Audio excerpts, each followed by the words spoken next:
So how do you fix this? A simple 4-step plan.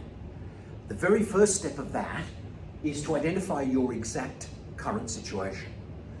Now, people who know how to do that can do that very quickly for you. It takes 4, 5, 6, 7, 8 minutes and then can be ratified by a broker. And of course, a broker can work through this position for you. So should you own any property, which we will simply assume is drawn as a house for a moment because it's going to help us, yeah? Then it looks something like that. And what most people don't understand when they're looking at what equity do I have available to me is that if your broker gets a current valuation on your property, the first 20% of that, which is why I drew it up in the roof there was a reason for it, is not accessible to you, right? So 20% of the current valuation of your property is not going to be considered as part of your available equity.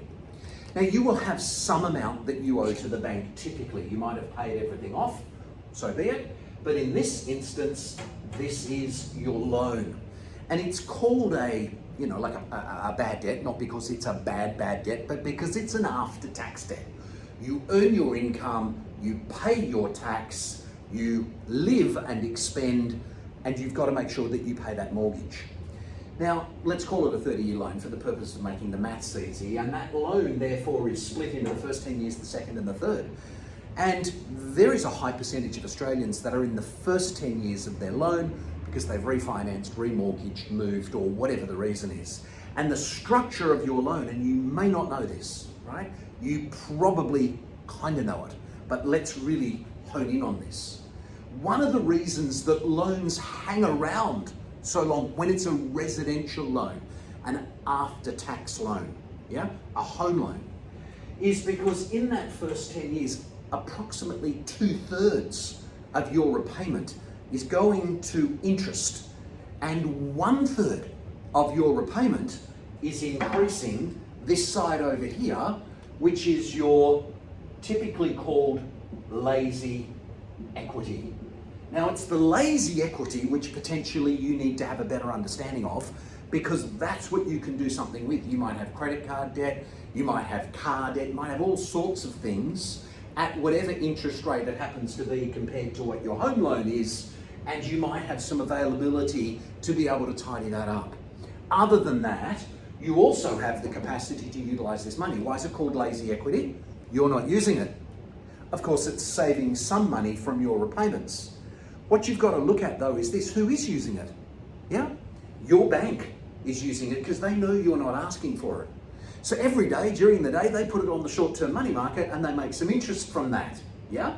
In addition to that, when Australia goes to sleep, they put that potentially on other world short-term money markets to get a couple of bites of the cherry, right? Because they're clever, they're smart.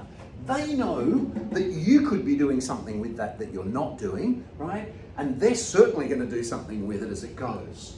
So now you've got a situation whereby your exact current situation is equal to the following.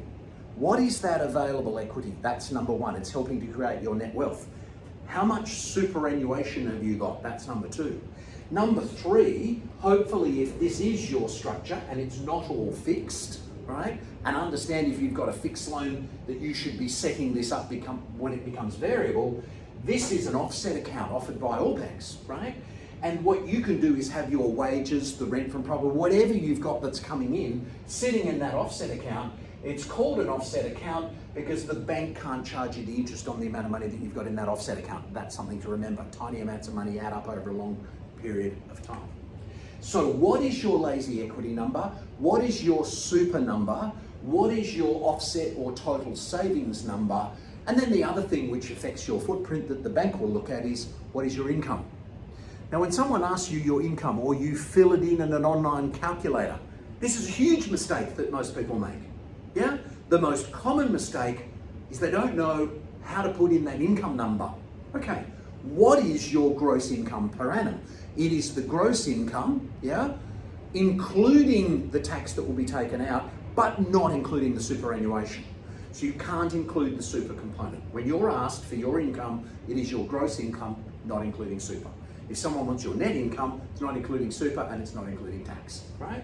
So your footprint is a function of your income, your outflows, and your current asset position, not including other assets. It's the property or cash, because a bank is prepared to lend, funnily enough, not against Bitcoin or any of those other things, right? But against the property valued and the cash that you've got. That's your exact current final position. That's going to work out, right, where you are right now and potentially what you need to address.